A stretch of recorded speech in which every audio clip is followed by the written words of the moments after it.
আসসালামু আলাইকুম রাহমাতুল্লাহি ওয়া বারাকাতুহু। আপনার বাড়িতে অথবা বাড়ির বাইরে অথবা অন্য কোনো জায়গায় যদি তাবিজ কবজ গাড়া হয় বা কুফরি কালাম করা হয়, তাহলে ওই তাবিজ কবজ আপনি কিভাবে উত্তোলন করবেন। আপনি যদি তাবিজ কবজ ওই স্থান থেকে উত্তোলন না করেন, তাহলে যে কোনো মুহূর্তে আপনার ক্ষতি হওয়ার সম্ভাবনা থাকে, এমনকি আপনার মৃত্যু হওয়ারও সম্ভাবনা থাকে।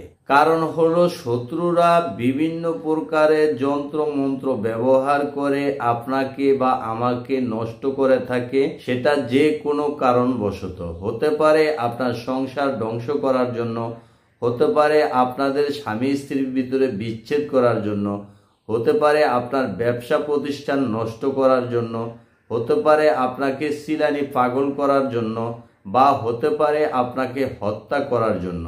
বিভিন্ন কারণবশত শত্রুরা শত্রুতা করে তাবিজ কবজ গেড়ে থাকে। সেটা শ্মশানে গাড়তে পারে বা কবরে গাড়তে পারে, বা আপনার বাড়ির আঙ্গিনায় গাড়তে পারে, অথবা আপনার বাড়ির উঠানে গাড়তে পারে, অথবা আপনার চলাচলের রাস্তায় গাড়তে পারে, এমনকি আপনার ঘরে পর্যন্ত তাবিজ গাড়তে পারে। তো আপনি যদি ওই সমস্ত তাবিজ কবজগুলো উত্তোলন না করেন, তাহলে যে কোনো মুহূর্তে আপনি বিপদে পড়ে যেতে পারেন।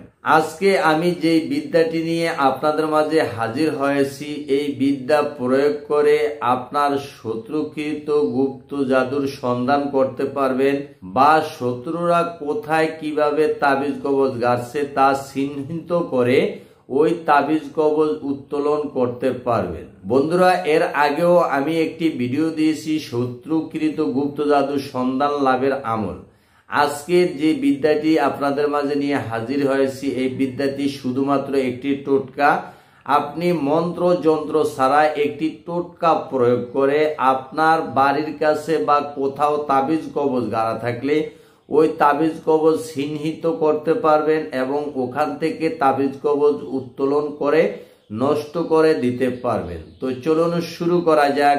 আপনি যদি যন্ত্রমন্ত্র তন্ত্র টোটকার প্রতি আগ্রহী হয়ে থাকেন, আপনি তান্ত্রিক ক্রিয়া শিখতে চান, তাহলে আমার চ্যানেলটি এখনই সাবস্ক্রাইব করে পাশের বেল আইকনটি অল ক্লিক করে দিন। তবে হ্যাঁ, ভিডিও দেখার সাথে সাথে লাইক শেয়ার কমেন্ট করতে ভুলবেন না। বন্ধুরা, আজকের বলা এই টোটকাটি আপনাকে প্রয়োগ করতে হলে সর্বপ্রথমে যে কাজটি করতে হবে, কোনো শনিবার অথবা মঙ্গলবারে আপনাকে একটি পেশা সংগ্রহ করে নিয়ে আসতে হবে। পেশা সংগ্রহ করার পরে আপনাকে তান্ত্রিক মতে ওই পেশাকে জবাই করে ওই পেশার হৃদয় আপনাকে সংগ্রহ করতে হবে। ওই পেশার হৃদয় সংগ্রহ করে ওই হৃদয়টিকে আপনাকে ছায়ায় শুকিয়ে রাখতে হবে সুরক্ষিত স্থানে। একটি সুরক্ষিত স্থানে ছায়ায় শুকিয়ে যখন পেশার হৃদয়টি শুকিয়ে যাবে, তখন আপনাকে যে কাজটি করতে হবে, নীল একটি কাপড়ের ভিতরে ওই পেশার হৃদয়টিকে রেখে ওখানে একটি গিট্টা দিয়ে আপনাকে যে কাজটি করতে হবে, একটি সাদা মোরগ সংগ্রহ করতে হবে। তবে বাচ্চা মোরগ হলে ভালো হয়। সাদা একটি মোরগ সংগ্রহ করে ওই পেশার হৃদয়টিকে ওই মোরগের গলায় বেঁধে দিলেই ওই মোরগটি যেখানে যেখানে তাবিজ আছে উক্ত স্থানে গিয়ে ডাক দিবে বা বাঘ দিবে। তখনই আপনি ওই স্থানে ঘুরে তাবিজ কবজ তুলে ফেলতে পারবেন। তো আশা করছি বুঝতে পারছেন। আল্লাহ হাফেজ।